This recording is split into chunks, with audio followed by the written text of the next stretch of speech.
Hello and welcome to a brand new episode of r/ChoosingBeggars. Just before the video starts, I want to give everyone a big thank you for the recent support on the channel. We're only 4 videos in and there's been an insane amount of views and likes and subscribers so far. So just want to say thank you guys. Now let's get on with the stories.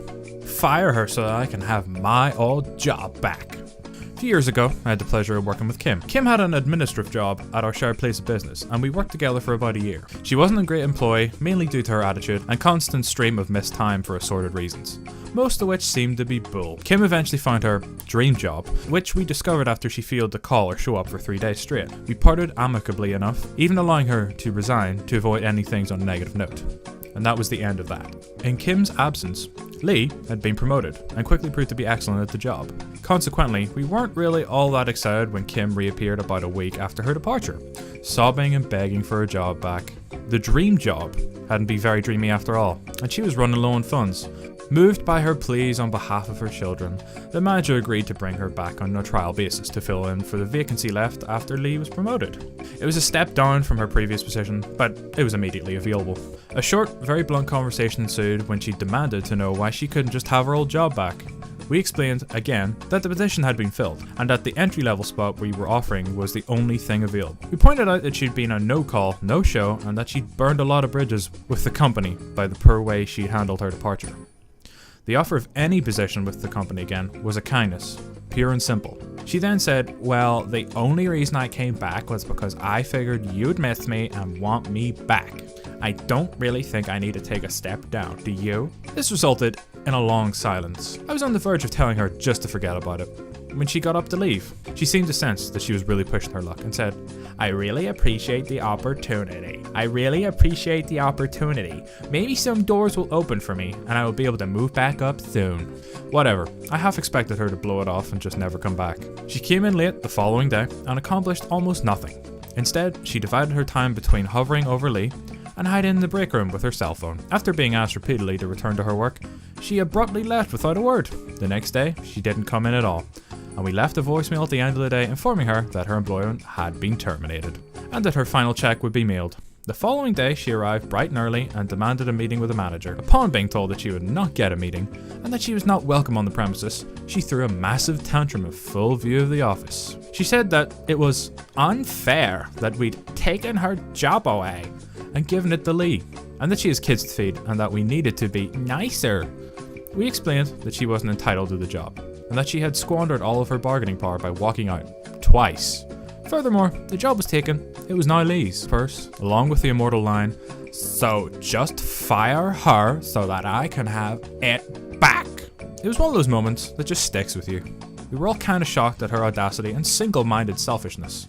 Lee was really uncomfortable, as you can imagine, and quickly left the room. Without saying much of anything, I picked up Kim's purse, handed it to her, and walked her out. She sat outside for a long time, then left. She called back 6 months later and asked if we were ready to give her a fair chance. We declined. I know this one's in Choosing Beggars, but I guess it could be kind of considered an entitled parent story, saying she said she had kids to feed. But, oh my god, you just can't walk out on a job, no show, and just think that you deserve to be taken back. That is, you have to be utterly insane to even think that. Entitled piece of work lady wants me to fix an almost 3-year-old purchase free, or she's going to the media. Hello, we have purchased a custom desk and the switch that adjusts it does not work. Also, power supply cord is too short and won't reach our wall plug.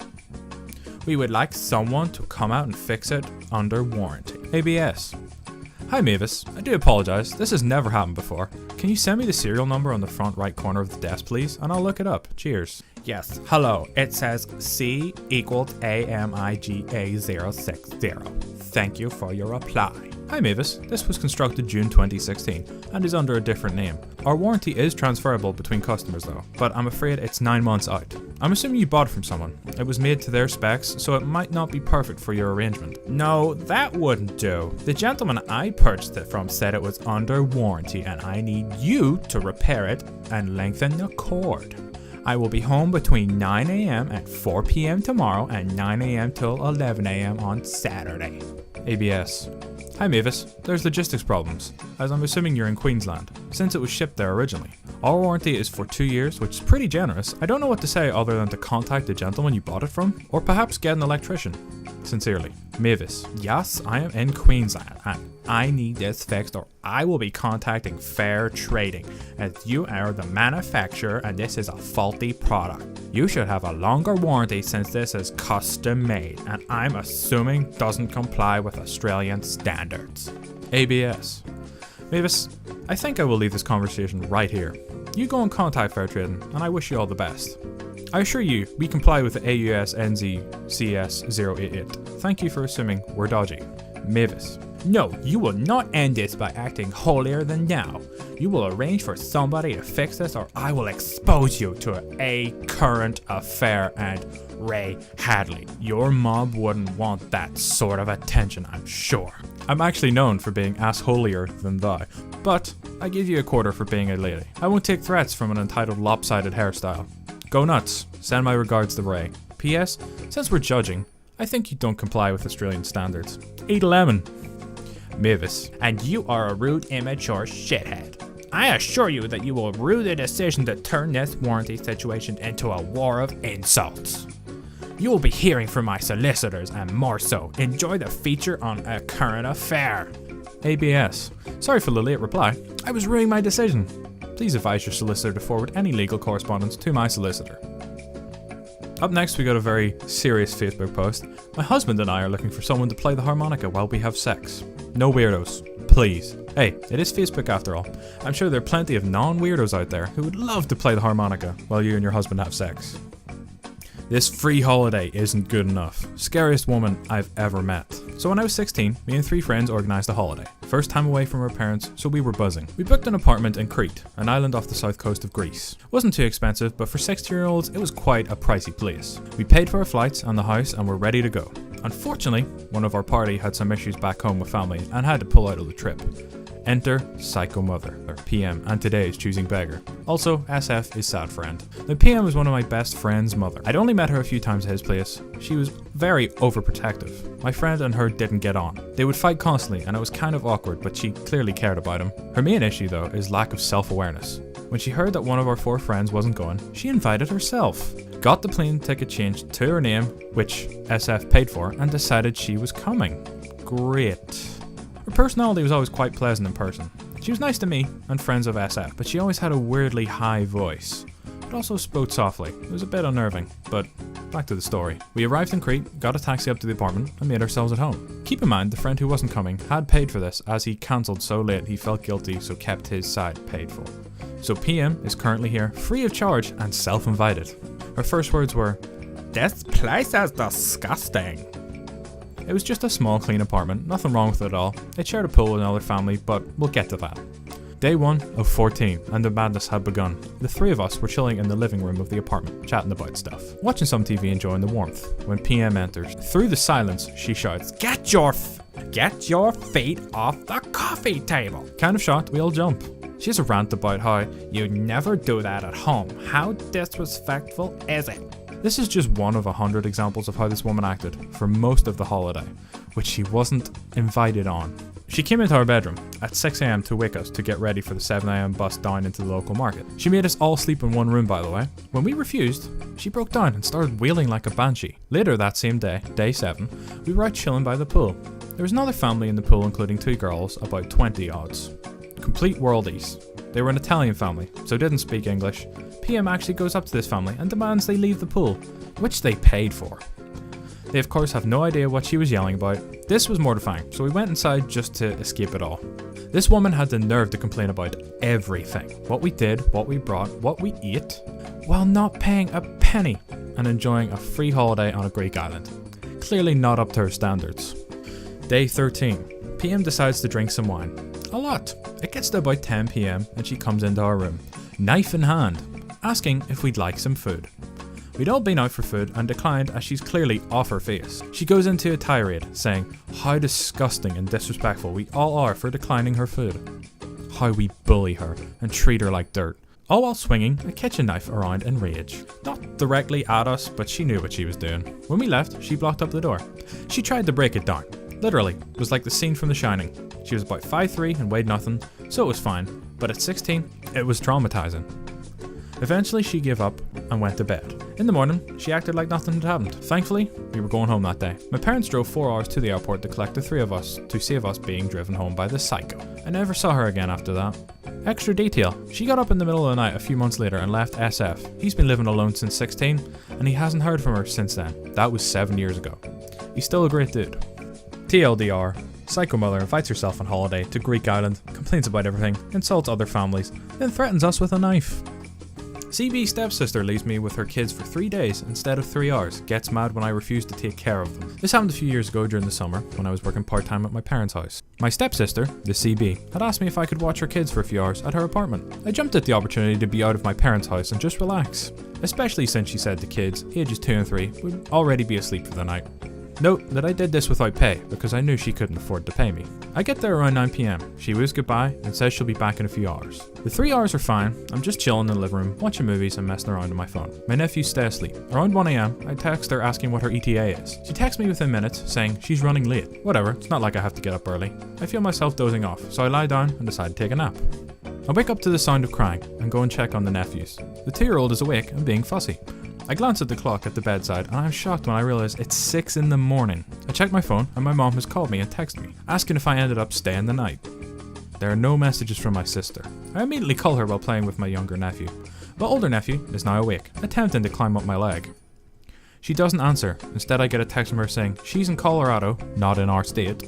She won't be back for another 3 days and, oh, you've got to take care of the kids. They've got nowhere else to go. It's just for 3 days. At this point, I know I've been set up, and I text her. If she is not home in the next 5 hours, I will have to take the kids to their grandparents. Not my parents, we both happen to be busy, but estranged dad's parents. I tell her I'm sure they'd be more than happy to take them both, since they never get to see them. She's instantly texting me paragraphs, telling me I'm not allowed to take her kids there. They judge her, and they have no respect for her. Not true, she just hates them because of her baby daddy. She tells me if I take them there, she will sue me, and put me in jail for stealing her children. Blah blah. I tell her that she shouldn't have abandoned me with her kids then. The following conversation occurs. To the best of my knowledge. CB, you agreed to take my kids. You're therefore responsible for them. You can't give them to someone else. Me, I agreed to 3 hours. I'm 18 years old and you left me with really young kids. I have work this evening. I can't watch them for 3 days. Come back now or I'll take them to their grandparents. They'd be happy to take them. CB, I can't believe you're making such a big deal out of this. I'm giving you my apartment for 3 days and you get to spend time with your nephews. You should be paying me for the apartment. You're so selfish. Well, okay. I already called their grandparents. They're free to take them. So that's where they're going. I'm taking your children to their grandparents. Don't ask me again to watch your kids. CB, you effing jerk. If it was your full sister, you'd do it, you bumhole. All you care about is yourself. You wouldn't even spend time with your nephews. Effing piece of shit. I hope you rot in hell. At this point, I ignore her. Call the grandparents, who are more than happy to take them for a few days. They come and pick them up, and I leave. When she gets back from the trip, she stayed out the whole 3 days. She shows up at my parents' house and starts cussing me out. My parents kick her out and I don't see her for the rest of the summer. TLDR, my stepsister attempts to guilt me into taking care of her kids for 3 days after agreeing to only a few hours. I tell her no and offer to take them to her grandparents' house. She flips her shit and calls me a bunch of names and the grandparents gladly take care of the kids. This cup of soup isn't big enough.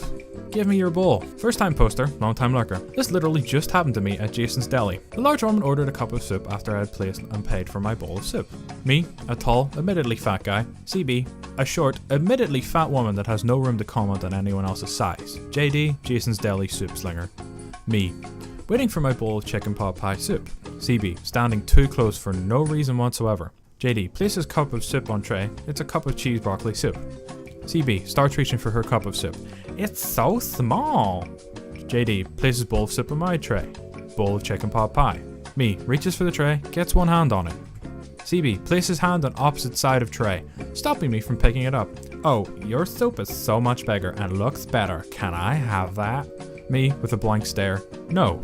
At this point, I think she's kidding, but my soup did look way better. CB, it's just that the bowl is so big and my cup is so small. This is my first meal of the day, and I didn't know how small the cups were. Me, I'm sure you can get it upsized for like 50 cents. CB, no, the soup is already here and I do not want to wait in line. There's no line, and she still has her hand on my tray. I give JD the, can you believe this shit look? JD, ma'am, that's his bowl. If you want to upsize, you can pay the difference at the register. CB's jaw dropped and she removed her hand from my tray to place both hands on her hips. CB, this conversation does not include you. Mind your own business. JD, return the same, can you believe this shit look? CB turns to me, looks me up and down, and spews out the following. CB, look, it's not going to hurt you, let me have your bowl. You obviously could stand a smaller size. This is my first meal all weekend. Me, what the hell's that supposed to mean? CB, maybe you should stick to the salad bar? I've been in a relatively good mood, and this woman just pissed all over my night. I'm usually shy and reserved when it comes to confrontation, but I just couldn't stand it. Me, you've got to be kidding me here. Look at yourself. You have to weigh as much as me, and you're at least a foot shorter. Did you think insulting me would suddenly make me say, you know what, you're so right, please take my larger portion because you clearly are in need? It was clear that this woman was used to getting her way and had never had anyone clap back on her. She started stammering, trying to find words for a comeback. Me, and don't play that I haven't eaten all weekend pity card, because there's nothing about your appearance that says you skip a meal. At this point, I took my tray and walked away to the furthest corner from the counter. I couldn't bring myself to look back at her or even gauge her response. So, unfortunately, this ends with a bit of CB blue balls, as there's no real payoff. This is one of the few times in my life that I've stood up for myself, so I just sat and ate my soup.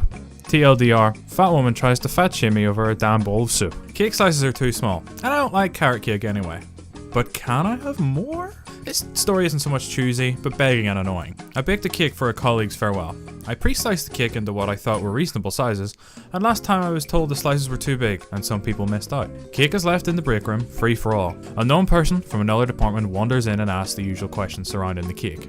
What's the occasion? And who made it? Etc. Then she comments on how stingy the slices were. I say, excuse me? She says I could have made them a bit bigger. I tell her that last time people missed out on my previous cake as I cut the slices too big. She continues to say that she will have to eat 2 slices just to be full.